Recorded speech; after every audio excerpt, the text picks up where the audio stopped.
ಶ್ರೀಭಗವಾನುವಾಚ ಶ್ರೀಭಗವಾನುವಾಚ ಇದಕ್ಕೆ ಹೆಸರು ವಿಭೂತಿ ಯೋಗ ಅಂತ ಇದಕ್ಕೆ ಹೆಸರು. ನಾವು ಅಧ್ಯಾಯ ಮುಗಿಯೋಷ್ಟೊತ್ತಿಗೆ ಗೊತ್ತಾಗ್ತದೆ ವಿಭೂತಿ ಅಂತಂದ್ರೆ ಏನು ಅಂತ. ಶ್ರೀ ಭಗವಾನುವಾಚ ಭೂಯ ಏವ ಮಹಾಬಾಹೋ ಶೃಣು ಮೇ ಪರಮಂ ವಚಃ ಯತ್ತೇಹಂ ಪ್ರೀಯಮಾಣಾಯ ವಕ್ಷ್ಯಾಮಿ ಹಿತಕಾಮ್ಯಯ. ಭೂಯ ಏವ ಮಹಾಬಾಹೋ ಶೃಣು ಮೇ ಪರಮಂ ವಚಃ ಯತ್ ತೇ ಅಹಂ ಪ್ರೀಯಮಾಣಾಯ ವಕ್ಷ್ಯಾಮಿ ಹಿತಕಾಮ್ಯಯ. ಈ ಮಹಾಬಾಹುವಿ ಅಂದ್ರೆ ಅರ್ಜುನನಿಗೆ ಕೃಷ್ಣ ಹೇಳ್ತಾ ಇರತಕ್ಕಂಥದ್ದು. ಈ ಮಹಾಬಾಹುವೇ ಪ್ರೀಯಮಾಣಾಯ ಎರಡನೇ ಸಾಧನ ಇದೆ, ತಗೊಳ್ಳಿ ಮೊದಲು. ಪ್ರೀಯಮಾಣಯ ಅಂತಂದ್ರೆ ನಿನ್ಗೆ ಪ್ರಿಯ ಮಾಡೋಕ್ಕೋಸ್ಕರ, ನಿನ್ ಸಂತೋಷ ಪಡಿಸ್ಕೋಸ್ಕರವೇ, ನಿನ್ಗೆ ಹಿತ ಆಗೋಕ್ಕೋಸ್ಕರ ಪ್ರೀಯಮಾಣಾಯ. ಯಾಕೆ ನಿನ್ಗೆ ಬಹಳ ಬೇಕಂತ ಪ್ರಿಯನಾದವನು, ಅದಕ್ಕೋಸ್ಕರ ನಿನ್ಗೆ ಸಂತೋಷ ಕೊಡ್ಬೇಕು ಅನ್ನೋಕ್ಕೋಸ್ಕರವೇ ತೇ ನಿನಗೆ ಮೇ ಪರಮಂ ವಚಃ ನನ್ನ ಅತ್ಯಂತ ಶ್ರೇಷ್ಠವಾದಂತಹ ವಚನಗಳನ್ನು, ಮಾತುಗಳನ್ನು, ಸಿದ್ಧಾಂತಗಳನ್ನು ಹಿತ ಕಾಮ್ಯಯ, ಎರಡನೇ ಸಾಲ ಕೊನೆಗೆ ನೋಡಿ, ಹಿತ ಕಾಮ್ಯ. ಹಿತ ಅಂದ್ರೆ ಹಿತವಾಗುವುದು, ಕಾಮ್ಯ ಅಂತಂದ್ರೆ ನಿನ್ನ ನಿನ್ನ ಒಳ್ಳೆಯದಕ್ಕೋಸ್ಕರವೇ, ನಿನ್ನ ಒಳ್ಳೆಯ ಬಯಕೆಗಳಿಗಾಗಿ, ನಿನ್ನ ಸಂತೋಷಕ್ಕಾಗಿ, ನಿನ್ನ ಹಿತಕ್ಕೋಸ್ಕರ ಹಿತಕಾಮ್ಯಯ. ಭೂಯ ಇವ, ಭೂಯ ಅಂದ್ರೆ ಮತ್ತೊಮ್ಮೆ, ಮತ್ತೊಮ್ಮೆ ಅಹಂ ವಕ್ಷ್ಯಾಮಿ, ನಾನು ಏನ್ ಹೇಳ್ತೀನಿ ಅದನ್ನ ಯತ್ ಶೃಣು, ಅದನ್ನ ಕೇಳಿ ನೀನು ಅಂತ ಹೇಳ್ತಾನೆ. ಯಾವುದನ್ನ ಕೇಳಿದ್ರೆ ನೋಡಿ, ಭೂಯ ಅಂದ್ರೆ ಮತ್ತೆ, ದೇವ ಅಂದ್ರೆ ಕೂಡ, ಮತ್ತೆ ಈಗ ಹೇಳ್ತೀನಿ ಒತ್ತು ಹೇಳ್ಬೇಕಲ್ವಾ, ಅದಕ್ಕೋಸ್ಕರ ಮತ್ತೆ ಹೇಳ್ತಾ ಇದ್ದೀನಪ್ಪ. ನೀವು ಅವನಿನ್ನೂ ಕೇಳಿಲ್ಲ ಅರ್ಜುನ ಪ್ರಶ್ನೆ, ಆದ್ರೂ ಹೇಳ್ತೇನೆ. ಭೂಯ ಅಂದ್ರೆ ಮತ್ತೆ, ಶೃಣು ಅಂದ್ರೆ ಕೇಳು. ಮೇ ಪರಮಂ ವಚಃ, ಮೇ ನನ್ನ, ಪರಮಂ ವಚಃ ಶ್ರೇಷ್ಠವಾದಂತ ಮಾತುಗಳನ್ನ ಕೇಳು. ಯತ್ ತೇ ಅಹಂ ಪ್ರಿಯಮಾಣಾಯ, ಯಾವ್ದ್ರಿಂದ ನನ್ಗೆ ನೀನು ಬಹಳ ಬೇಕಾದನು, ಪ್ರಿಯಮಾಣಾಯ, ಅದಕ್ಕೋಸ್ಕರ ನನಗೆ ನಿನ್ಗೆ ಹಿತವಾಗಲಿ ಅಂತ ಹೇಳಿ ವಕ್ಷ್ಯಾಮಿ ಹೇಳುತ್ತೇನೆ.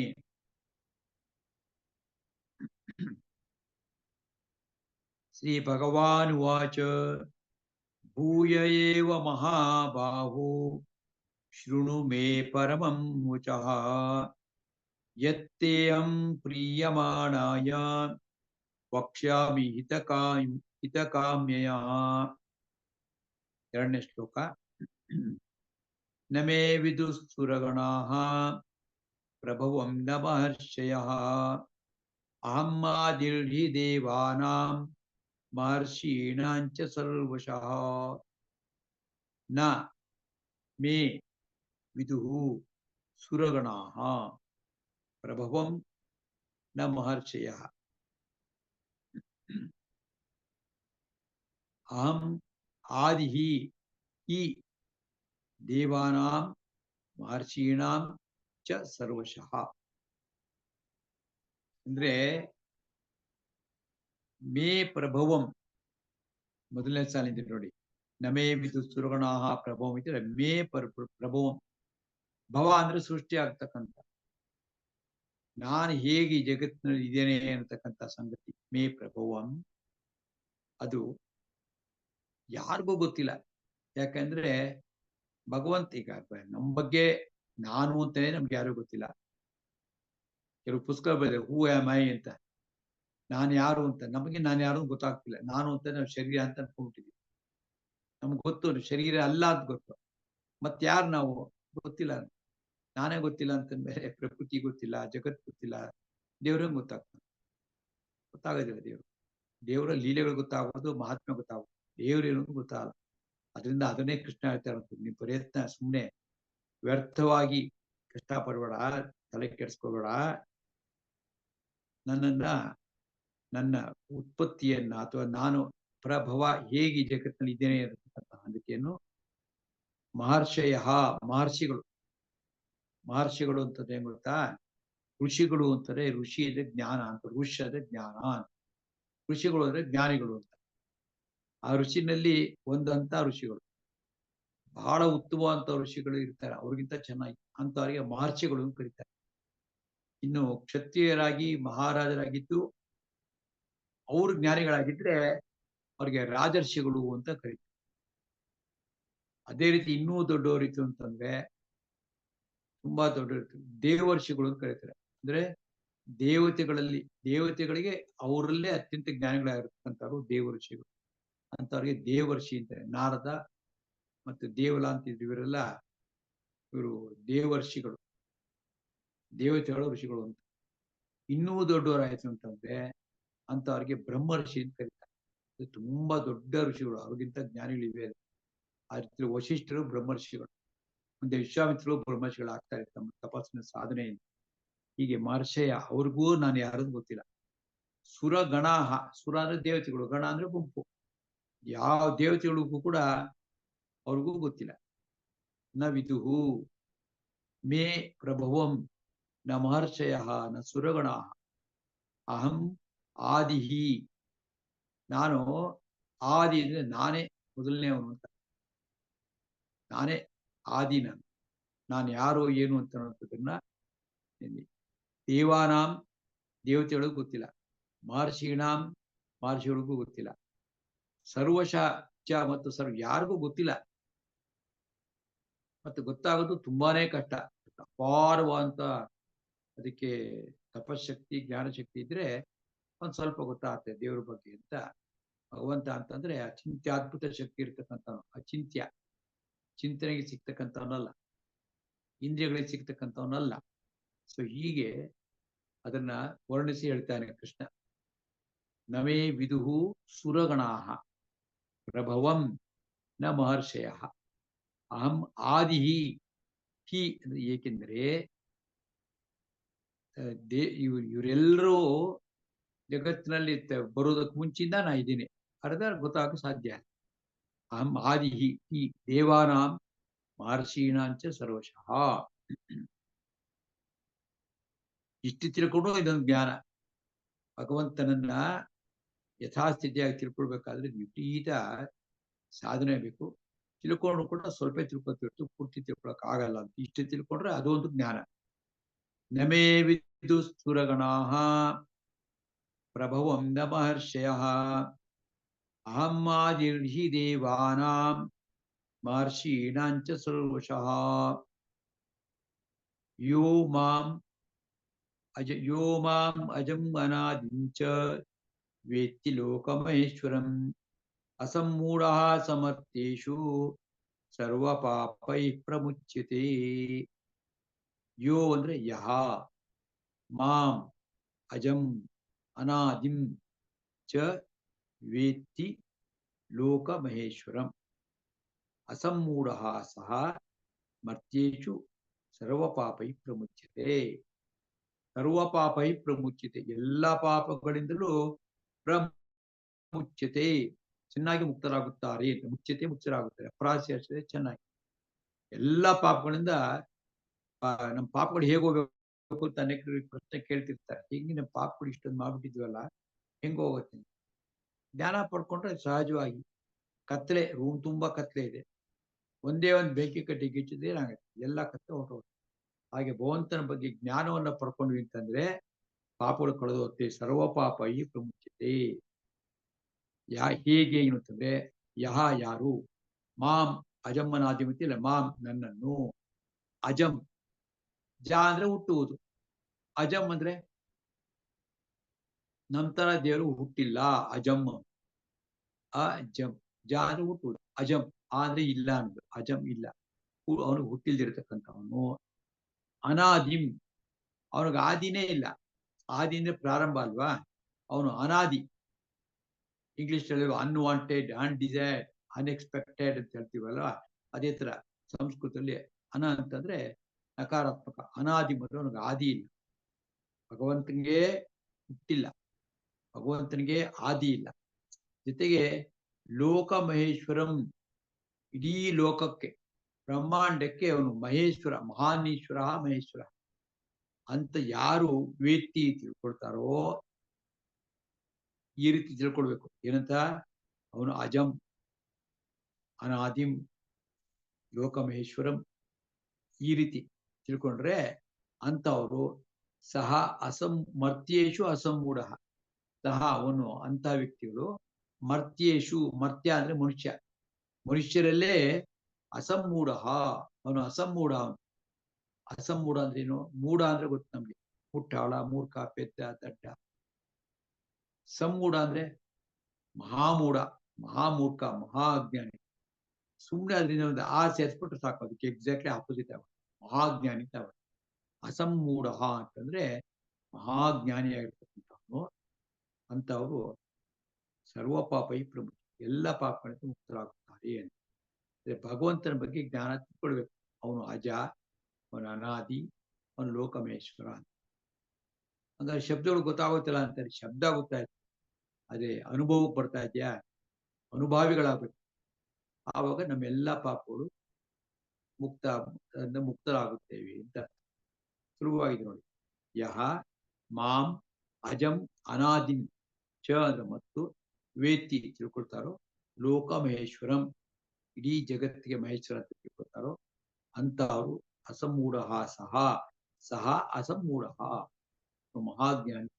ಮರ್ತ್ಯೇಶು, ಮನುಷ್ಯರಲ್ಲೇ ಅತ್ಯಂತ ಜ್ಞಾನಿಯವನು ಅಸಮ್ಮೂಢ, ಸರ್ವ ಪಾಪೈ ಪ್ರಮುಖ, ಎಲ್ಲ ಪಾಪಗಳಿಂದ ಮುಕ್ತರಾಗುತ್ತಾರೆ. ಸೊ ಪಾಪಗಳನ್ನು ಕಳ್ಕೊಳ್ಳೋದು ಹೇಗೆ? ಇದೊಂದು ದಾರಿ ತಿಳ್ಕೊಳ್ಳೋದು. ಹೇಳ್ತೀನಿ ಶ್ಲೋಕ ನೋಡ್ಕೊಳ್ಳಿ. ಯೋ ಮಾಂ ಅಜಂ ಅನಾದಿಂಚ ವೇತ್ತಿ ಲೋಕಮಹೇಶ್ವರಂ ಅಸಮ್ಮೂಢ ಸಮರ್ಥ್ಯೇಷು ಸರ್ವ ಪಾಪೈ ಪ್ರಮುಚ್ಯತೆ.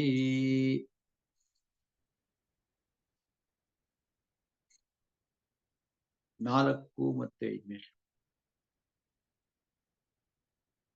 ಅಂದ್ರೆ ಭಗವಂತ ನಮಗೆ ಗೊತ್ತಾಗಬೇಕು ಅಂತ ಅನ್ನೋದಾದ್ರೆ ಈ ಎಲ್ಲ ಈ ತರ ಜ್ಞಾನಗಳನ್ನ ಬೆಳೆಸ್ಕೊಳ್ಬೇಕು. ಜೊತೆಗೆ ಈ ಜ್ಞಾನವನ್ನ ಭಗವಂತ ಕೊಡು ಅಂತ ಅವನನ್ನು ಕೇಳ್ಕೋಬೇಕು. ಅವನು ನಮಗ್ ಕೊಡ್ಬೇಕು.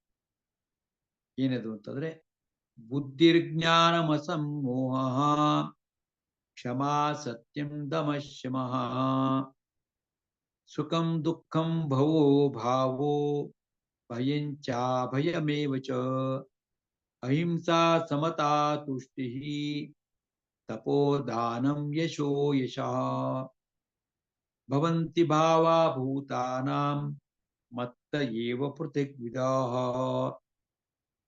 ಬುದ್ಧಿ, ಬುದ್ಧಿ ಅಂದ್ರೆ ಗೊತ್ತ ನಮ್ಗೆ ಏನಂದ್ರೆ ವಿವೇಕ, ಸರಿ ತಪ್ಪು ಅಂತ ವಿವೇಚನೆ ಮಾಡತಕ್ಕಂಥದ್ದೇನು ಇದೆ ಅದಕ್ಕೆ ಬುದ್ಧಿ ಅಂತ ಕರೀತಾರೆ.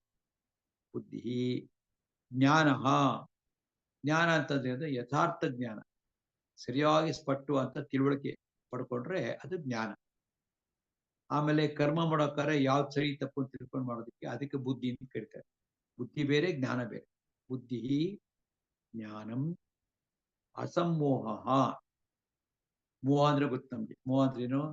ಭ್ರಮೆ, ಭ್ರಾಂತಿ, ಕನ್ಫ್ಯೂಷನ್ನು, ಇದಕ್ಕೆಲ್ಲ ಭ್ರಮೆ ಅಂತಂತಾರೆ. ಇದು ತಿರ್ಗ ಸಮೋಹ ಅಂತಂದ್ರೆ ವಿಪರೀತ ಅಜ್ಞಾನ. ಸಮ್ಮದೆ ಸಮ್ಯಕ, ತುಂಬಾ. ಇದು ಇಲ್ಲದೆ ಇದ್ರೆ ಇದಕ್ಕೆ ಆಪೋಸಿಟ್ ಅಂದ್ರೆ ಆ ಅಂತ ಸೇರಿಸ್ಬಿಟ್ರೆ ಅಸಮ್ಮೋಹ ಅಂತ ಅಂದ್ಬಿಟ್ರೆ ಸ್ಪಷ್ಟವಾದಂತ ಸ್ವಲ್ಪನೂ ಭ್ರಾಂತಿ, ಭ್ರಮೆ, ದ್ವಂದ್ವ ಏನು ಇಲ್ಲದೆ ಇರತಕ್ಕಂಥ ವ್ಯಕ್ತಿ. ಆ ಗುಣ ಬುದ್ಧಿ, ಜ್ಞಾನ, ಅಸಮ್ಮೋಹ, ಕ್ಷಮಾ, ಬೇರೆಯವರ ತಪ್ಪುಗಳನ್ನ ಕ್ಷಮಿಸ್ತಕ್ಕಂಥ ಸ್ವಭಾವ, ಕ್ಷಮಾ, ಕ್ಷಮೆ ಗುಣ ಇರ್ಬೇಕು. ಬೇರೆಯವ್ರ ತಪ್ಪುಗಳನ್ನ ಆಡ್ಕೊಳ್ತಕ್ಕಂಥದ್ದಲ್ಲ. ಯಾವಾಗ್ಲೂ ಬೇರೆಯವ್ರ ನಂತ ಇರುವಂತದ್ದು ಆಡ್ಕೊಳ್ತಕ್ಕಂಥದ್ದು ಮಾಡಬಾರ್ದು. ಕ್ಷಮಾ ಗುಣ ಇರ್ಬೇಕು, ಕ್ಷಮಾ.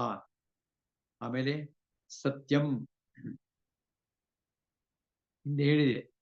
ಸತ್ಯ ಅಂತಂದ್ರೆ ಧರ್ಮಕ್ಕೆ ಅನುಕೂಲವಾಗಿ ನಡ್ಕೊಳ್ತಕ್ಕಂಥದ್ದಕ್ಕೆ ಸತ್ಯ ಅಂತ ಹೇಳ್ತಾರೆ. ಆ ಸ್ವಭಾವ ಸತ್ಯ ಅಂತ. ಸತ್ಯ ಅಂದ್ರೆ ನಿಜ ಹೇಳ್ಬಿಡೋದು ಸತ್ಯ ಅಲ್ಲ, ಕನ್ನಡದಲ್ಲಿ ನಿಜ ಅಂತ. ಆದ್ರೆ ಅಲ್ಲ. ಯಾವುದು ಸತ್ಯ ಅಂತಂದ್ರೆ ಧರ್ಮಕ್ಕೆ ಅನುಕೂಲವಾಗಿರ್ತಕ್ಕಂಥದ್ದಕ್ಕೆ ಮಾತ್ರ ಸತ್ಯ ಅಂತ ಕರೀತಾರೆ. ಉದಾಹರಣೆಗೆ ನಾವು ರಾತ್ರಿ 10:30 11 ಗಂಟೆ ಆಗ್ಬಿಟ್ಟಿದೆ, ಯಾವ್ದೋ ಊರಿಗೆ ಹೋಗ್ಬೇಕಾಯ್ತು ಹೋದ್ವಿ, ಯಾರೋ ಮನೆಗೆ ಹೋಗ್ಬೇಕಾಯ್ತು ಹೋದ್ವಿ. 11 ಗಂಟೆ ಎಲ್ಲ ಮಲ್ಕೊಳ್ತಾ ಇದಾರೆ. ಹೋಗ್ತಾ ಬಂದು ಉಪಚಾರ ಮಾಡಿದ್ರು, ಬನ್ನಿ ಕೂತ್ಕೊಳ್ಳಿ, ಊಟ ಆಯ್ತಾ ಅಂತ ಕೇಳ್ತಾರೆ. ನಮ್ದು ಊಟ ಆಗಿಲ್ಲ. ಆದ್ರೆ ಪಾಪ ನಮ್ಮೊಬ್ಬರಿಂದ ಅವ್ರಿಗೆಲ್ರಿಗೂ ತೊಂದರೆ ಆಗ್ತಿಲ್ಲ ಅಂತ ಹೇಳಿ, ಇಲ್ಲ ಊಟ ಆಯ್ತು, ಆಯ್ತು ಮಾಡ್ಕೊಂಡ್ಬಂದ್ಬಿಟ್ಟು, ಹೌದಾ ಮಲ್ಕೊಳ್ಳಿ ಅಂತ ಹೇಳ್ತಾರೆ. ಮಲ್ಕೊಳ್ಳೋಕೆ ವ್ಯವಸ್ಥೆ ಮಾಡ್ಕೊಡ್ತಾರೆ. ಸುಳ್ಳು ಹೇಳಿದೀವಿ, ಆದ್ರೆ ಅದು ಪಾಪ ಅಲ್ಲ. ಸುಳ್ಳು ಹೇಳಿ ಪುಣ್ಯ ಕಟ್ಕೊಂಡು, ಅದಕ್ಕೋಸ್ಕರ ಸತ್ಯನ ಸರಿಯಾಗಿ ತಿಳ್ಕೊಳ್ಬೇಕು. ಹಿಂದಿನ ಬೇಕಾಷ್ಟು ಮಹಾಭಾರತದ ಕಥೆ ಹೇಳಿದ್ದಲ್ಲಿ ಸತ್ಯ ಅಂದ್ರೆ ಏನು. ಸತ್ಯ ಅಂತಂದ್ರೆ ಧರ್ಮಕ್ಕೆ ಅನುಕೂಲವಾಗಿ. ಉದಾಹರಣೆಗೆ ಮಹಾಭಾರತದಲ್ಲಿ ಕೃಷ್ಣ ಧರ್ಮರಾಯಂಗೆ ಹೇಳ್ತಾನೆ, ದ್ರೋಣಾಚಾರ್ಯರು ಅಶ್ವತ್ಥಾಮ ದ್ರೋಣಾಚಾರ್ಯರ ಮಗ ಸತ್ತ ಅಂತ ಹೇಳುವಂತ. ಯಾಕಂದ್ರೆ ದ್ರೋಣಾಚಾರ್ಯ ಪ್ರತಿಜ್ಞೆ ಮಾಡಿದ್ರು, ನನ್ನ ಮಗ ಸತ್ತೋದು ಅಂತಂದ್ರೆ ನಾನು ಶಸ್ತ್ರ ಸನ್ಯಾಸ ಮಾಡ್ತೀನಿ, ಶಸ್ತ್ರ ಇಟ್ಬಿಡ್ತೀನಿ ಕೆಳಕ್ಕೆ. ಅದಕ್ಕೋಸ್ಕರ ಅವ್ರನ್ನ ಕೊಲ್ಲಕ್ಕೆ ಯಾರ ಕೈಲೂ ಆಗ್ತಾ ಇರಲಿಲ್ಲ. ಅವರು ತುಂಬಾ ಶಕ್ತಿಶಾಲಿಗಳು, ಮತ್ತೆ ಬಿಲ್ವಿದ್ಯೆ ಪರಿಣಿತರು. ಪ್ರತಿನಿತ್ಯ 5,000 ಜನ ಸಾಯ್ತಾ ಇದ್ರು ಯುದ್ಧದಲ್ಲಿ. ಅದಕ್ಕೋಸ್ಕರ ಕೃಷ್ಣ ಒಂದು ಉಪಾಯ ಮಾಡಿ ಹೇಳ್ಕೊಡ್ತಾನೆ ಧರ್ಮರಾಯನ್, ನೀನ್ ಹೇಳು, ನೀನು ಅಶ್ವತ್ಥಾಮೋ ಹತಃ ಅಂತ ಹೇಳು. ಆ ಧರ್ಮರಾಯ ಏನ್ ಮಾಡ್ತಾನೆ, ಕೃಷ್ಣ ಹೇಳ್ಕೊಡ್ತಿದ್ದಾನೆ ಹೇಳ್ಬೇಕು ಅನ್ನೋಂಥದ್ದು ಆ ಮೊಮೆಂಟ್ಗೆ ಅವನು ಹೊಳಿಲಿಲ್ಲ. ಇಲ್ಲ ನಾ ಸುಳ್ಳು ಹೇಳಲ್ಲ ಅಂತ. ಸರಿ ಒಂದು ಕೆಲಸ ಮಾಡು, ಅಶ್ವತ್ಥಾಮ ಮಾಡ್ತಕ್ಕಂಥ ಆನೆ ಸತ್ತೋಯ್ತು ಅಂತ ಹೇಳು ಅಂತ ಹೇಳಿ ಭೀಮ ಏನ್ ಮಾಡ್ತಾನೆ, ಒಂದು ಕುಂಜರ ಅಂದ್ರೆ ಆನೆ, ಒಂದು ಆನೆಯನ್ನು ಸಾಯಿಸ್ತಾನೆ ಭೀಮ. ಅದ್ರ ಹೆಸರು ಕುಂಜರ. ಅಶ್ವತ್ಥಾಮೋ ಹತ ಕುಂಜರ ಅಂತ ಹೇಳು ಅಂತ ಹೇಳ್ತಾನೆ. ಆಗ ಧರ್ಮರಾಯ ಒಪ್ಕೊಂಬಿಟ್ಟು ಜೋರಾಗಿ ಹೇಳ್ತಾನೆ, ಅಶ್ವತ್ಥಾಮೋ ಹತ ಕುಂಜರ ಅಂತ ಜೋರಾಗಿ ಹೇಳ್ತಾನೆ. ಆ ಕುಂಜರ ಅಂತ ಹೇಳೋಷ್ಟು ಸರಿಯಾಗಿ ಶಂಕೋದ್ಘೋಷ ಆಗ್ಬಾರ್ದು. ಕುಂಜರ ಕೇಳಿಸಲ್ಲ ದ್ರೋಣಾಚಾರ್ಯ. ಅಯ್ಯೋ ನನ್ ಮಗ ಸತ್ತೋದ ಅಂತ ಹೇಳಿ ಶಸ್ತ್ರ ಸನ್ಯಾಸ ಮಾಡ್ತಾರೆ. ಆಗ ದುಷ್ಟದ್ಯುಮ್ನ ಬಂದು ಅವ್ರ ತಲೆಯನ್ನ ಕತ್ತರಿಸಾಕ. ಏನಿದು ಕೃಷ್ಣ ಸುಳ್ಳು ಹೇಳೋದು ಹೇಳ್ಕೊಟ್ನಲ್ಲ ಅಂತಂದ್ರೆ ಪಾಪ ಅವ್ರಿಗೆ ಅಜ್ಞಾನ ಗೊತ್ತಿಲ್ಲ. ಅದರಿಂದ ಸುಳ್ಳು ಅಂತದಲ್ಲ, ಸತ್ಯಕ್ಕೆ ಅನುಕೂಲವಾಗತಕ್ಕಂಥ ಅಂದ್ರೆ ಧರ್ಮಕ್ಕೆ ಅನುಕೂಲವಾಗತಕ್ಕಂಥ ವಿಚಾರ ಕೂಡ ಅದು ಸುಳ್ಳಾದ್ರೂ ಕೂಡ ಅದೇ ಸತ್ಯ ಅಂತ. ಅದು ಸತ್ಯ ಅಂತಂದ್ರೆ ಅದೇ ವೃತ ಅಂತಂದ್ರೆ ಯಥಾರ್ಥ ಜ್ಞಾನ ಅಂತ. ಸತ್ಯ ಅಂದ್ರೆ ಧರ್ಮಕ್ಕೆ ಅನುಕೂಲವಾಗಿರ್ತಕ್ಕಂಥ. ಸಾಕಷ್ಟು ಇದ್ರ ಮೇಲೆ ಡಿ.ವಿ.ಜಿ ಪುಸ್ತಕ ಬರೆದಿದೆ, ತಿಳ್ಕೊಳ್ಬೇಕು ನಾವು. ಈ ತರ ಸತ್ಯಂ ಮತ್ತೆ ಈ ಗುಣ ತಿಳ್ಕೊಳ್ಬೇಕು, ಸುಳ್ಳು ಹೇಳ್ಬೇಕಾಗ್ಬಾರ್ದು. ಅದರಿಂದ ಧರ್ಮ ರಕ್ಷಣೆ ಆಗತ್ತೆ ಅಂತಂದ್ರೆ ಸುಳ್ಳು ಹೇಳ್ಬೇಕಾಗುತ್ತೆ. ಇದು ಗುಣ. ದಮಃ, ದಮನ ಅಂತಂದ್ರೆ ನಮ್ಮೆಲ್ಲ ಇಂದ್ರಿಯಗಳನ್ನ ದಮನ ಮಾಡ್ತಕ್ಕಂಥ ಇಂದ್ರಿಯ ನಿಗ್ರಹ ಶಕ್ತಿ. ಶಮಃ ಅಂದ್ರೆ ಭಗವಂತನಲ್ಲಿ ಭಕ್ತಿ. ಶಮ ಅಂದ್ರೆ ಭಕ್ತಿ ಅಥವಾ ಶಾಂತಿ. ಸುಖಂ ಸುಖ ಆನಂದ, ದುಃಖಂ ಕಷ್ಟ ತೊಂದರೆ, ಭವೋ ಭಾವ ಅಭಾವ. ಭವ ಅಂತಂದ್ರೆ ಉತ್ಪತ್ತಿ, ಅಭಾವ ಅಂತಂದ್ರೆ ವಿನಾಶ ಅಥವಾ ಭವ ಅಂದ್ರೆ ಸೃಷ್ಟಿ, ಅಭಾವ ಅಂತಂದ್ರೆ ನಾಶ ಮಾಡ್ತಕ್ಕಂಥ ಪ್ರಲಯ. ಆಮೇಲೆ ಭಯ, ಒಂಥರ ಭಯ ಆಗತ್ತಲ್ಲ ಅದು, ಮತ್ತು ಅಭಯ. ಇದೆಲ್ಲವೂ ಕೂಡ ನಮಗೆ ಭಗವಂತನ ಅನುಗ್ರಹದಿಂದ ಬರ್ತಕ್ಕಂಥ ಗುಣಗಳು ಅಂತ ತಿಳ್ಕೊಳ್ಬೇಕು. ಎಲ್ಲ ಗುಣಗಳು ಬೇಕು ಅಂತ ಭಗವಂತನ ಪ್ರಾರ್ಥನೆ ಮಾಡ್ಕೊಳ್ಬೇಕು. ಭಗವಂತ ಅವಾಗ ಈ ಗುಣಗಳಿಂದ ನಮ್ಗೆ ಅನುಗ್ರಹ ಮಾಡ್ತಾನೆ ಅಂತ ಅರ್ಥ. ಭಯಂ ಚ ಅಭಯಂ ಈವಚ್ಚ. ಆಮೇಲೆ ಅಹಿಂಸಾ ಗುಣ. ಹಿಂಸೆ ಮಾಡಬಾರ್ದು ಬೇರೆಯವ್ರಿಗೆ ಅಂತಂದ್ರೆ, ಫಿಸಿಕಲ್ ಹಿಂಸೆ ಅಂತಲೂ ಮಾಡ್ಲೇಬಾರ್ದು, ಮಾನಸಿಕ ಯಾತನೆ ನಮ್ಮಿಂದ ಬೇರೆಯವ್ರಿಗೆ ತೊಂದರೆ ಕೊಡಬಾರ್ದು. ಆ ಗುಣ ಅಹಿಂಸಾ. ಸಮತಾ ಅಂತಂದ್ರೆ ಎಲ್ಲರನ್ನು ಒಂದು ಸಮತ್ವ ಅಂತಂದ್ರೆ ಸುಖ ದುಃಖ ಎಲ್ಲ ಆದಂತ ಸಮಯದಲ್ಲಿ ಬ್ಯಾಲೆನ್ಸ್ ಆಫ್ ಮೈಂಡ್ ಇರ್ಬೇಕು, ಅದಕ್ಕೆ ಸಮತಾ ಅಂತ. ತುಷ್ಟಿ ಅಂದ್ರೆ ಸಂತೋಷ, ಸದಾ ಕಾಲ ಸಂತೋಷವಾಗಿರತಕ್ಕಂಥದ್ದು ಅಭ್ಯಾಸ ಮಾಡ್ಕೋಬೇಕು. ಸದಾ ಗೋಣ್ ಮುಖ ಹಾಕೊಂಡು ಎಣ್ಣೆ ಕುಡಿದ ಮುಖ ಹಾಕೊಂಡು ಕುಯ್ಯೋರು ಅಂತ ಅಳ್ತಾ ಆಯ್ತು ಅಂತಂದ್ರೆ ದೇವ್ರಿಗೆ ಮೆಚ್ಚುಗೆ ಆಗಲ್ಲ. ಅದಕ್ಕೋಸ್ಕರ ಸಂತೋಷವಾಗಿರೋದನ್ನ ಅಭ್ಯಾಸ ಮಾಡ್ಬೇಕು, ಖುಷಿಯಾಗಿರೋದನ್ನ ಅಭ್ಯಾಸ ಮಾಡ್ಬೇಕು, ಈ ಗುಣ. ಆಮೇಲೆ ತಪ ಅಂತಂದ್ರೆ ಆಲೋಚನೆ. ಚಿಂತನೆ ಮಾಡ್ತಕ್ಕಂಥದ್ದು. ಒಳ್ಳೊಳ್ಳೆ ವಿಷಯ ತಗೊಂಡು ಚಿಂತನೆ ಮಾಡೋದು. ಯಾವುದೋ ಕಳೆದೋಗಿರೋ ವಿಷಯ ಚಿಂತೆ ಮಾಡಬಾರ್ದು, ಚಿಂತನೆ ಮಾಡಬೇಕು. ಅದಕ್ಕೆ ತಪಸ್ಸು ಅಂತ. ದಾನಂ, ನಮ್ಮ ಹತ್ರ ಏನಿದೆಯೋ ಅದನ್ನು ಬೇರೆಯವ್ರಿಗೆ ಕೊಡ್ತಕ್ಕಂಥದ್ದು. ಭಗವಂತ ಕೊಟ್ಟಿದ್ದಾನೆ, ಹೆಚ್ಚಿಗೆ ಕೊಟ್ಟ, ಯಾಕೆ ಅಂತ ದಾನ ಮಾಡೋದು. ಅದಕ್ಕೆ ದಾನದ ಗುಣ. ಯಶಃ ಅಯಶಃ, ಯಶಸ್ ಸಿಕ್ತು, ಇನ್ನೊಂದ್ಸತಿ ಅಯಶಃ ಅಂದ್ರೆ ಫೇಲ್ಯೂರ್ ಆಯ್ತು. ಅಂತ ಸಮಯದಲ್ಲಿ ಬ್ಯಾಲೆನ್ಸ್ ಆಫ್ ಮೈಂಡ್ ಇರಬೇಕು. ಯಶಸ್ಸು ಕೊಡ್ತಕ್ಕಂಥವನು ಭಗವಂತ, ಫೇಲ್ಯೂರ್ ಮಾಡ್ತಕ್ಕಂಥವನು ಭಗವಂತನೇ. Because failure is the stepping stone for success ಅಂತ. ಅದಕ್ಕೋಸ್ಕರ ಆಮೇಲೆ ಭವಂತಿ ಭಾವ ಭೂತಾನಾಂ, ಭೂತಾನಾಂ ಜೀವರಾಶಿಗಳಿಗೆ ಮೇಲೆ ಹೇಳಿದಂತೆ ಎಲ್ಲ ಗುಣಗಳು ಕೂಡ ಭವಂತಿ ಉಂಟಾಗುತ್ತದೆ. ಯಾರಿಂದ ಅಂದ್ರೆ ಮತ್ತ ಏವ, ನನ್ನಿಂದಲೇ ಉಂಟಾಗುತ್ತದೆ. ಪೃಥಕ್ ವಿಧಾಹ ಅಂದ್ರೆ ಪೃಥಕ್ ಬೇರೆ ಬೇರೆ, ಈ ತರ ಬೇರೆ ಬೇರೆ ಭಾವಗಳಿದೆಯಲ್ಲ, ಎಲ್ಲ ಭಾವಗಳು ಕೂಡ ನನ್ನಿಂದ ಉಂಟಾಗುತ್ತದೆ. ಅಂದ್ರೆ ನಮ್ಮ ಮನಸ್ಸು ಅನ್ನತಕ್ಕಂಥ ಸಮುದ್ರದಲ್ಲಿ ಏಳ್ತಕ್ಕಂಥ ಅಲ್ಲೋಲ ಕಲ್ಲೋಲ ಅಲೆಗಳಿದೆಯಾ, ತೆರೆ ತೆರೆಯಾಗಿ ಹೇಳುತ್ತಲ್ಲ, ಇದೆಲ್ಲವೂ ಕೂಡ ಭಗವಂತನ ನಿಯಂತ್ರಣದಿಂದ ಆಗುತ್ತದೆ. ಇದೆಲ್ಲವೂ ಕೂಡ. ಮತ್ತು ಒಂದರ್ಥ. ಇನ್ನೊಂದರ್ಥ, ಇದೆಲ್ಲ ಗುಣಗಳನ್ನ ನಾವು ಬೆಳೆಸ್ಕೋಬೇಕು ಅಂತ ನಮ್ಗೆ, ಸದ್ಗುಣಗಳು ಬೆಳೆಸ್ಕೋಬೇಕು ಅಂತ ನಮ್ಗೆ ಒಂಥರ ಪ್ರಬಲವಾದ ಇಚ್ಛೆ ಆದಾಗ ಆಗ ಭಗವಂತನ ಪ್ರಾರ್ಥನೆ ಮಾಡ್ತೀವಿ. ಭಗವಂತ ಈ ಗುಣಗಳನ್ನು ದಯಪಾಲಿಸ್ತಾನೆ ಅಂತ ತಿಳ್ಕೊಳ್ಬೇಕು. ಸೊ ಈ ಎರಡೂ ಶ್ಲೋಕದ ಅರ್ಥ ಇದು. ನೋಡ್ಕೊಳ್ಳಿ ಶ್ಲೋಕ ಇವಾಗ.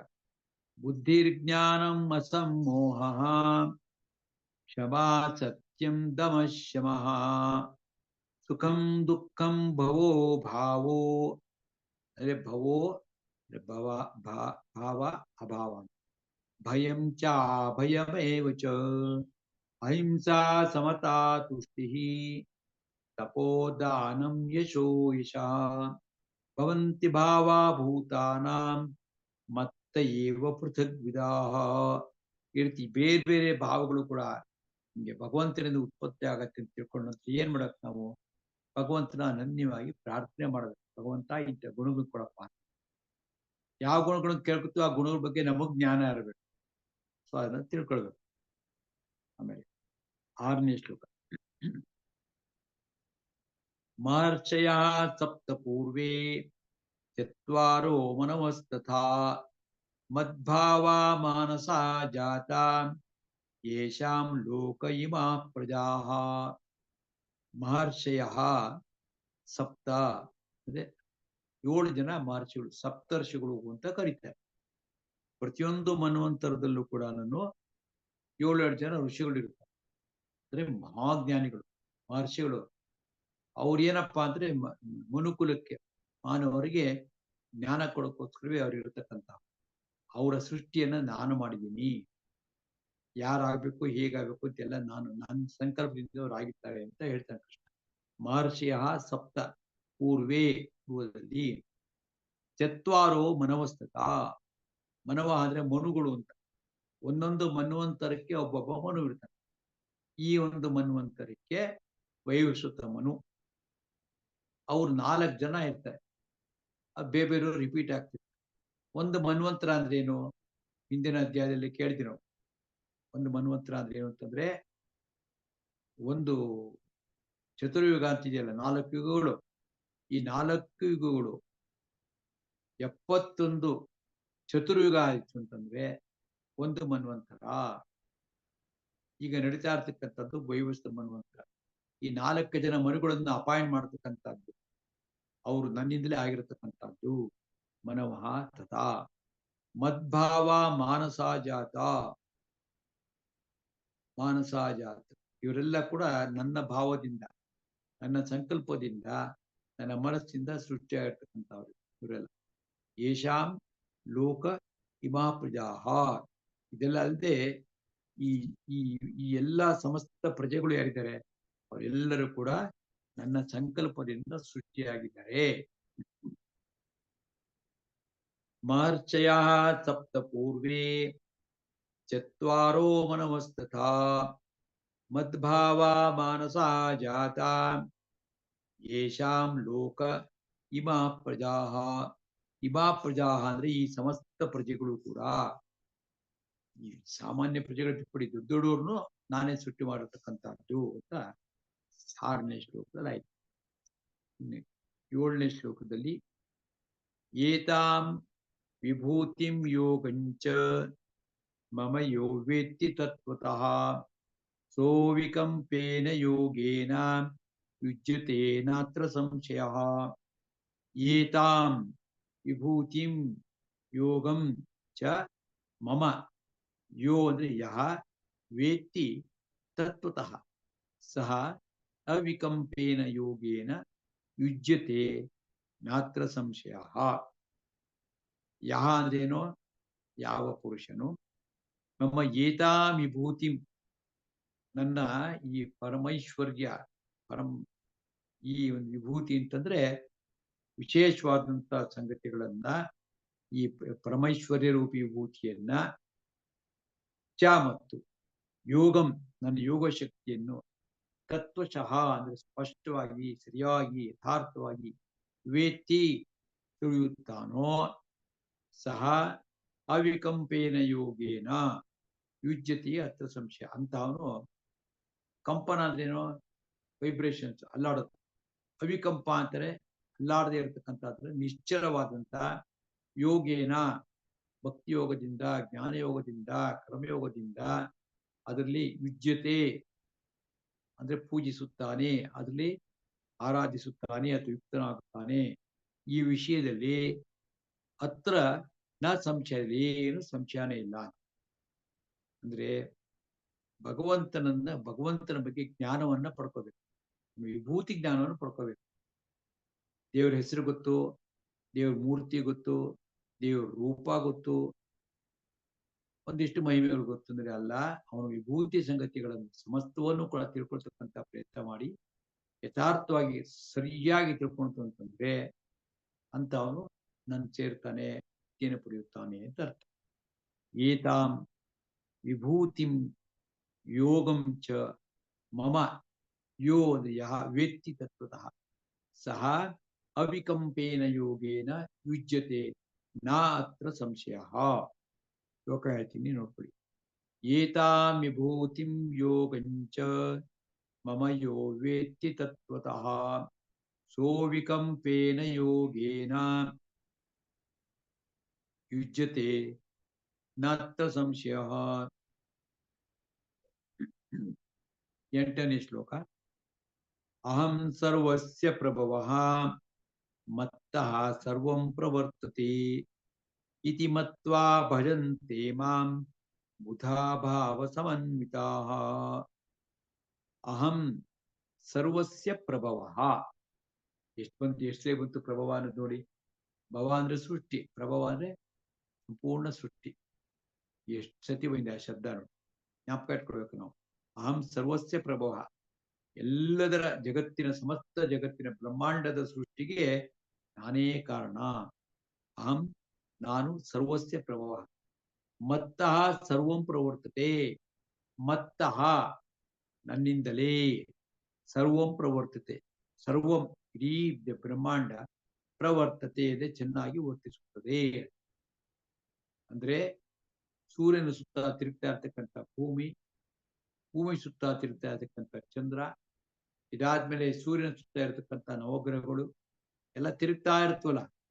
ಯಾವ ಟ್ರೈನ್ ಮೇಲೆ ಯಾವ ರೈಲ್ ಮೇಲೆ ತಿರುಗುತ್ತದೋ ಒಂದೇ ರೀತಿ ಕಾನ್ಸ್ಟೆಂಟ್ ಆಗಿ ತಿರುಗ್ತಾ ಇರುತ್ತೆ.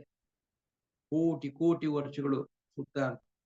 ಇಂಥ ಎಷ್ಟೋ ಬ್ರಹ್ಮಾಂಡ, ಎಷ್ಟೋ ಸೌರವ್ಯೂಹಗಳಿವೆ, ಎಷ್ಟೋ ಸೌರವ್ಯೂಹಗಳು, ಎಷ್ಟೋ ಭೂಮಿಗಳು, ಎಷ್ಟೋ ಚಂದ್ರ, ಎಷ್ಟೋ ಸೂರ್ಯ, ಅದೆಲ್ಲವೂ ಕೂಡ ಮತ್ತಃ ಸರ್ವಂ ಪ್ರವರ್ತಿ, ನನ್ನಿಂದಲೇ ಪ್ರವರ್ತಿಸುತ್ತದೆ. ಭಗವದ್ಗೀತೆ ಆಗ್ತಾ ಇದೆ. ಸಾಮಾನ್ಯ, ಇದು ಕಾಮನ್ ಸೆನ್ಸ್. ಭೂಮಿ ನಾವು ತಿರುಗಿಸಿದೀವ, ಅಥವಾ ಸೂರ್ಯನಿಗೆ ನೀವು ಉರಿತಾ ಇರೋ ಅಂತ ಹೇಳಿದೀವ ನಾವು, ಅಥವಾ ಚಂದ್ರ ಭೂಮಿ ಸುತ್ತ ಎಕ್ಸಾಕ್ಟ್ ಆಗಿ ಕರಾರುವಾಕ ಸುತ್ತನಲ್ಲ. ಇದಕ್ಕೆ ಕಾರಣ ಏನು? ಎಲ್ಲರೂ ಭಗವಂತ ಮಾಡ್ತಾ ಇದ್ದಾರೆ ಅಂತ ನಾವು ತಿಳ್ಕೊಳ್ಬೇಕು. ಹೀಗೆ ಮತ್ವ ತಿಳಿದುಕೊಂಡು, ಇತಿ ಮತ್ವ ಈ ರೀತಿ ತಿಳ್ಕೊಂಡು, ಭಾವ ಸಮನ್ವಿತ ಭಕ್ತಿ ಭಾವನ್ನ ಕೂಡಿಕೊಂಡು, ಭಗವಂತ ನೀನ್ ಎಲ್ಲ ನೀನೇಪ್ಪ, ನಾ ಬರೇ ನಿಮಿತ್ತ ಮಾತ್ರ ಅಂತ ತಿಳ್ಕೊಳ್ಳು.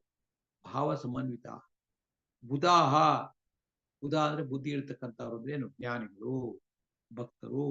ಮಾಂ ಭಜಂತೆ, ನನ್ನನ್ನು ಭಜಿಸುತ್ತಾರೆ. ಅಂದ್ರೆ ಭಗವಂತ ಎಲ್ಲವೂ ಅವನು ಮಾಡಿಸ್ತಾ ಇದೆ. ನಾವಿರೋದು ನಮ್ಮ ಸೃಷ್ಟಿಯಾಗಿದ್ದು ಅವನಿಂದ, ನಾವು ಬೆಳೆದಿದ್ದು ಅವನಿಂದ, ಇವತ್ತು ನಮ್ಮ ಎಕ್ಸಿಸ್ಟೆನ್ಸ್ ಇರೋದು ಅವನಿಂದ, ಆಯ್ತಲ್ವಾ? ಮತ್ತು ಅವನು ನಮ್ದೆಲ್ಲ ಮುಗೀತು ಸಾಕು ಅಂತ ಅನ್ಸುತ್ತೆ ಕರ್ಕೊಳ್ತಕ್ಕಂತಾನು ಅವನೇ, ಎಲ್ಲವೂ ಅವನೇ, ಸುಖ ದುಃಖಗಳನ್ನು ಕೊಡ್ತಕ್ಕಂತಾನು ಅವನೇ. ಹೀಗೆ ತಿಳ್ಕೊಂಡು ಭಗವಂತನನ್ನ ನಾವು ಚಿಂತನೆ ಮಾಡ್ತಾ ಹೋಗ್ಬೇಕು. ಯಾಕಪ್ಪ ಹೆಂಗಾಗೋಗ್ತಿತ್ತ ನಾವು ಕೊರಗಕ್ಕೆ ಹೋಗ್ಬಾರ್ದು, ಎಲ್ಲ ಅವನಿಚ್ಛೆ. ತೇನ ವಿನ ಪ್ರಣಮಪಿ ನ ಚಲತಿ. ಭಗವಂತನ ಕೃಪೆ ಇದ್ದು ಒಂದು ಹುಲ್ಕಡಿ ಕೂಡ ಅಲ್ಲಾಡಲ್ಲ ಅಂತ, ಏನೂ ಆಗುತ್ತಿಲ್ಲ. ಹಾಗಾಗಿ ನಾವೇನು ಮಾಡಬಾರ್ದಂತ ಎಕ್ಸ್ಟ್ರೀಮ್ ತಿಳ್ಕೊಳ್ಬಾರ್ದು. ನಾವು ನಮ್ಮ ಕೊಟ್ಟಿರ್ತಕ್ಕಂಥ ಕರ್ತವ್ಯ ಕರ್ಮಗಳನ್ನ ಸಹರ್ಷವಾಗಿ ಸಂತೋಷದಿಂದ ನಾವು ಮಾಡಬೇಕು. ಭಗವಂತನ ಭಕ್ತಿ ಬೆಳೆಸ್ಕೋಬೇಕು. ಯಾಕಂದ್ರೆ ಎಲ್ಲವೂ ಅವನೇ ಅಲ್ವಾ. ಶ್ರೀಪತಿಯ ಕೃಪಾ ಕಟಾಕ್ಷ ವೀಕ್ಷಣ ತಪ್ಪಲು ಲಕ್ಷ ವೈದ್ಯರುಗಳು ಬಂಧುಗಳು ಇರಲಾಗಿ ಕಣ್ಕಣ್ ಬಿಡುವರಯ್ಯ ಅಂತ. ಭಗವಂತನ ಶ್ರೀಪತಿಯ ಕೃಪಾ ಕಟಾಕ್ಷ, ಕಟಾಕ್ಷ ಅದೇನು ಗೊತ್ತಾ? ಕುದಿಗಣ್ಣಿನ ನೋಟ, ಸುಮ್ಮನೆ ಒಂದ್ ಸ್ವಲ್ಪ ಹಿಂಗ್ ನೋಡೋದಷ್ಟೇ. ಅದು ತಪ್ಪಿದ್ರೆ ನಮ್ಮ ಮೇಲೆ ಶ್ರೀಪತಿಯ ಕೃಪಾ ಕಟಾಕ್ಷ ವೀಕ್ಷಣ ತಪ್ಪಲು ಲಕ್ಷ ವೈದ್ಯರುಗಳು ಬಂಧುಗಳು ಇರಲಾಗಿ. ಏನ್ ಭಿಕ್ಕಾಚ ಡಾಕ್ಟರ್ ಇರ್ತಾರೆ, ಎಲ್ಲಾ ಸ್ಪೆಷಲಿಸ್ಟ್ ಎಲ್ಲ ಇರ್ತಾರೆ. ಕೇಳಿದ್ ಏನಪ್ಪಾ ಏನಾಗ್ತದೆ ಅಂತ ಕೇಳಿದ್ರೆ ನಮ್ಗೇನು ಹೇಳಕ್ಕಲ್ಲ, ಎಲ್ಲ ನಾವು ನಮ್ಮ ಪ್ರಯತ್ನ ನಾವು ಮಾಡ್ತಾ ಇದೀವಿ ಅಷ್ಟೇನೆ, ನಾವೇನು ಹೇಳಕ್ಕಾಗಲ್ಲ ಅಂತ. ನಾವೇನು ಹೇಳಕ್ಕಾಗಲ್ಲ, ನಮ್ಗೆ ಗೊತ್ತಾಗ್ತಿಲ್ಲ ಅಂತ ಹೇಳ್ತಾರೆ. ಎಲ್ಲಾ ರೀತಿ ಮಾಡಿದ್ವಿ, ನೋಡೋಣ ತಾಳಿ, ಏನು ಮಾಡಕ್ಕಾಗಲ್ಲ. ಲಕ್ಷ ವೈದ್ಯರು ಇರಲಾಗಿ ಕಣ್ಕಣ್ ಬಿಡುವರಯ್ಯ. ಅದೇ ಭಗವಂತನ ಕೃಪೆ ಇದ್ರೆ ಹೆಂಗಾಗತ್ತೆ ಅಂತಂದ್ರೆ, ತಾಪಸಿಯೊಬ್ಬ ಕಾನನದ ಏಕಾಂಗಿಯಾಗಿ ತಪವ ಮಾಡುದು. ಅದೇ ಒಬ್ಬ ತಪಸ್ವಿ, ಯಾರು? ಧ್ರುವ ಕಾಡಿನಲ್ಲಿ ತಪಸ್ ಮಾಡ್ತಿದ್ದಾನೆ. ಹುಡುಗ, 8-10 ವರ್ಷದ ಹುಡುಗ ಏಕಾಂಗಿಯಾಗಿ ತಪಸ್ ಮಾಡ್ತಿದ್ದಾನೆ. ಎಷ್ಟೆಷ್ಟು ದುಷ್ಟ ಪ್ರಾಣಿಗಳಿದೆ ಅಲ್ಲಿ. ಹಾವಿರ್ಬೋದು, ಹುಲಿ, ಸಿಂಹ, ಕರಡಿ, ಏನ್ ಬೇಕು, ನರಿ, ತೋಳ ಎಲ್ಲಾ ಇದೆ ಅಲ್ಲಿ. ಇವನ್ ಪಾಡಿ ನದಿ ತೀರದಲ್ಲಿ ಒಂದು ಮರದ ಕೆಳಕೊಂಡು ತಪಸ್ ಮಾಡ್ತಿದ್ದಾನೆ ಅಂತಂದ್ರೆ, ಅದು ಏನು ಏಕಾಗ್ರತೆಯಿಂದ ತಪಸ್ ಮಾಡ್ತಿದ್ದಾನೆ. 6 ತಿಂಗಳ ಭಗವಂತ ಪ್ರತ್ಯಕ್ಷ ಆಗ್ಬಿಟ್ಟವ. ಯಾರ್ ಕಾಪಾಡೋದ್ರೆ ನಮ್ಮ ಕಂಜನಾಭನೆ ಬಂದು ಸಲಹುವನಯ್ಯ. ಎಷ್ಟು ವಿಶ್ವಾಸ, ದೇವ್ರನ್ನ ನೋಡ್ಕೋತಾನೆ ಇರ್ತಕ್ಕಂಥ ವಿಶ್ವಾಸ. ಯಾರು ಕಾಡಲ್ಲಿ ತಪಸ್ಸುಗಳು ಮಾಡ್ತಿದ್ರು ಅವ್ರಿಗೆ ಇರ್ತೈತದು. ಆ ರೀತಿ ಇದ್ದಿದ್ರಿಂದ ಅವ್ರು ತಪಸ್ ಮಾಡ್ತಿದ್ರು. ನಂಬಿಕೆ ಇಲ್ದೇನೆ ತಪಸ್ ಮಾಡಕ್ಕಾಗಲ್ಲ. ಒಬ್ರು ಮೊದಲು ರೂಮ್ ನಲ್ಲಿ ಬಾಗಿಲ ಹಾಕೊಂಡು ಕೂತ್ಕೊಳ್ಳೋಕ್ಕಾಗಲ್ಲ, ಭಯ ಆಗ್ಬಿಡುತ್ತೆ. ಒಬ್ಬನೇ ಇದ್ದೀನಿ, ಯಾರಾದ್ರೂ ಒಬ್ರು ಕಳ್ಸ್ಕೊಡಿ ಮನೆಗೆ ಅಂತ ಹೇಳ್ತಾರೆ. ಮನೆ ಅದು ಸಿಟಿನಲ್ಲಿ, ಬೆಂಗಳೂರು ಅಂತ ಸಿಟಿನಲ್ಲಿ ರೂಮ್ನಲ್ಲಿ ಒಬ್ಬರೇ ಇರಕ್ಕಾಗಲ್ಲ. ಯಾಕಂದ್ರೆ ನಿಮ್ಗೆ ಅಪನಂಬಿಕೆ. ಭಗವಂತನ ನಂಬಿಕೆ ಇದ್ದಂತ ಅವ್ರಿಗೆ ಏಕಾಗ್ರದಿಂದ ತಪಸ್ ಮಾಡ್ತಾರಲ್ಲ, ಇಂಥ ಗ್ರೇಟ್ನೆಸ್ ನೋಡಿ, ಕಲ್ಪನೆ ಮಾಡ್ಕೊಳಕ್ಕೆ ಆಗಲ್ಲ. ಹೆಂಗ್ ಮಾಡ್ತಿದ್ರಪ್ಪ ಇವರು. ಅವತ್ತು ಹಿಮಾಲಯದಲ್ಲಿ ಕೂತ್ಕೊಂಡು ಗುಹೆ ಒಳಗಡೆ ಅಲ್ಲಿ ಇಲ್ಲಿ ತಪಸ್ ಮಾಡ್ತಾ ಇದ್ರು ಅಂದ್ರೆ ಹೇಗೆ ಮಾಡ್ತಿದ್ರು ಅಂತ. ಅಂತಹ ನಂಬಿಕೆ ಇಟ್ಕೊಂಡ್ರೆ, ನಂಬಿ ಕೆಟ್ಟವರಿಲ್ಲವೋ ರಂಗಯ್ಯನ, ನಂಬದೆ ಕೆಟ್ಟರೆ ಕೆಡಲಿ ಬಿಡು. ಅದರಿಂದ ಇದು ಸರಿಯಾಗಿ ನೋಡಿ, ಒಂದೊಂದು ಶ್ಲೋಕನು ವಿಸ್ತಾರವಾಗಿ ಹೇಳ್ತಾರೆ, ಎಷ್ಟು ಹೇಳ್ಬೋದು. ಅಹಂ ಸರ್ವಸ್ಯ ಪ್ರಭವಃ ಮತ್ತಃ ಸರ್ವಂ ಪ್ರವರ್ತತೆ ಇತಿ ಮತ್ವಾ ಭಜಂತೆ ಮಾಂ ಬುಧಾ ಭಾವಸಮನ್ವಿತಾಃ. ಮಚ್ಚಿತ್ತ ಮದ್ಗತ ಪ್ರಾಣ ಬೋಧಯಂತಃ ಪರಸ್ಪರಂ ಕಥಯಂತಶ್ಚ ಮಾಂ ನಿತ್ಯಂ ತುಷ್ಯಂತಿ ಚ ರಮಂತಿ ಚ. ಮತ್ ಚಿತ್ತಾಃ ಮದ್ಗತ ಪ್ರಾಣಾಃ ಬೋಧಯಂತಃ ಪರಸ್ಪರಂ. ಮತ್ ಚಿತ್ತಾಃ, ಮತ್ತಂದ್ರೆ ನನ್ನಲ್ಲಿ, ಚಿತ್ತ ಅಂದ್ರೆ ಅವರ ಮನಸ್ಸನ್ನ, ಭಗವಂತನಲ್ಲೇ ತಮ್ಮ ಮನಸ್ಸಿನಿಡ್ತಕ್ಕಂಥವ್ರು. ಮದ್ಗತ ಪ್ರಾಣಾಹ, ನನ್ನಲ್ಲೇ ತಮ್ಮ ಪ್ರಾಣವನ್ನು ಇಡ್ತಕ್ಕಂಥ, ಪ್ರಾಣ ಅಂದ್ರೆ ಮಹಾನ್ ಶಕ್ತಿ, ಅದೆಲ್ಲವೂ ಭಗವಂತನಲ್ಲೇ ಅವರು ಸರೆಂಡರ್ ಆಗಿರ್ತಾರೆ, ಸಂಪೂರ್ಣವಾಗಿ ಭಗವಂತನಿಗೆ ಶರಣಾಗತರಾಗಿರ್ತಾರೆ ಅಂತವ್ರು. ಹೇಗಿರ್ತಾರಪ್ಪ ಅಂದ್ರೆ, ಪರಸ್ಪರಂ ಬೋಧೆಯಂತಹ ಕಥೆಯಂತಹ, ಒಬ್ರಿಗೊಬ್ರಿಗೆ ತಿಳಿಸ್ಕೊಡ್ತಾರೆ. ನಂಗೆ ಇಂಥ ಅನುಭವ ಆಯ್ತು, ದೇವ್ರು ಅಂದ್ರೆ ಹೀಗೆ ಅಂತ ಇವ್ರು ಹೇಳ್ತಾರೆ, ಅವ್ರಿಗೆ ಇವ್ರು ಹೇಳ್ತಾರೆ. ಪರಸ್ಪರವಾಗಿ ಬೋಧೆಯಂತಹ ಚ ಕಥೆಯಂತಹ, ಜೊತೆಗೆ ನನ್ನ ಮಹಿಮೆಗಳನ್ನ ಮಾತಾಡ್ಕೊಟ್ಟಿದ್ದಾರೆ, ಹೇಳ್ತಾ ಇರ್ತಾರೆ. ನಿತ್ಯಂ ತುಷ್ಯಂತಿ, ಇದರಿಂದ ತುಂಬಾ ಸಂತೋಷವಾಗಿರ್ತಾರೆ. ತುಷ್ಯ ಅಂದ್ರೆ ಸಂತೋಷ, ತುಷ್ಯ ಸಂತುಷ್ಯ. ನಿತ್ಯಂ ತುಷ್ಯಂತಿ, ನಿತ್ಯವೂ ಸಂತೋಷವಾಗಿರ್ತಾರೆ. ಮಾಂ ರಮಂತಿ, ನನ್ನಲ್ಲೇ ರಮಿಸುತ್ತಾರೆ. ನನ್ನಲ್ಲೇ ಆನಂದ ಪಡ್ತಿರ್ತಾರೆ. ಅವ್ರಿಗೆ ನನ್ನಿಂದ ಸಿಗತಕ್ಕಂಥ ಆನಂದ ಇದೆಯಲ್ಲ, ಅದು ಎಲ್ಲದಕ್ಕಿಂತದ್ದು ಬೃಹತ್ತಾನಂದ, ಮಹದಾನಂದ, ಬ್ರಹ್ಮಾನಂದ, ಅದರಿಂದ ಆನಂದ ಪಡ್ತಾ ಇರ್ತಾರೆ ಅಂತ. ಭಕ್ತರುಗಳ ಗುಂಪು ಸಜ್ಜನರ ಸಹವಾದ ಹೆಜ್ಜೆಯನ್ನು ಸವಿದಂತೆ, ಸಜ್ಜನರ ಸಹವಾಸವುದು ಹೆಜ್ಜೆಯನ್ನು ಸವಿದಂತೆ, ದುರ್ಜನರ ಸಹವಾಸವಾದು ಬಚ್ಚಲಾರು ಚಿರಂತೆಯುವುದು ಸರ್ವಜ್ಞಾನ. ಅದರಿಂದ ಭಗವಂತನ ಭಕ್ತರುಗಳ ಗುಂಪು ಹೇಗಿರ್ತಾರೆ ಅಂತಂದ್ರೆ ಮಚ್ಚಿತ್ತ ಮದ್ಗತ ಪ್ರಾಣ ಬೋಧೆಯಂತಹ ಪರಸ್ಪರ ಕಥೆಯಂತಶ್ಚ ಮಾಂ ನಿತ್ಯಂ ತುಷ್ಯಂತಿತೆ ರಮಂತಿತ. ಹೇಳ್ತೀನಿ ಶ್ಲೋಕ ನೋಡಿ. ಮಚ್ಚಿತ್ತ ಮದ್ಗತ ಪ್ರಾಣ ಬೋಧಯಂತ ಪರಸ್ಪರಂ ಕಥಯಂತಶ್ಚ ಮಾಂ ನಿತ್ಯಂ ತುಷ್ಯಂತಿ ಚ ರಮಂತಿ ಚ. ಅಲ್ಲಿಗೆ 9 ಶ್ಲೋಕ ಆಗಿದೆ. ಮಿಕ್ಕಿದ್ದು ನಾಳೆ ತಿಳ್ಕೊಳ್ಳೋಣ. ಇವತ್ತು ಆ 9ನೇ ಅಧ್ಯಾಯ, ಆ 9ನೇ ಅಧ್ಯಾಯದ ಕಥೆಯನ್ನ ತಿಳ್ಕೊಳ್ತಕ್ಕಂಥ ಪ್ರಯತ್ನ ಮಾಡೋಣ ಇವತ್ತು. ಭಗವಂತ 9ನೇ ಅಧ್ಯಾಯ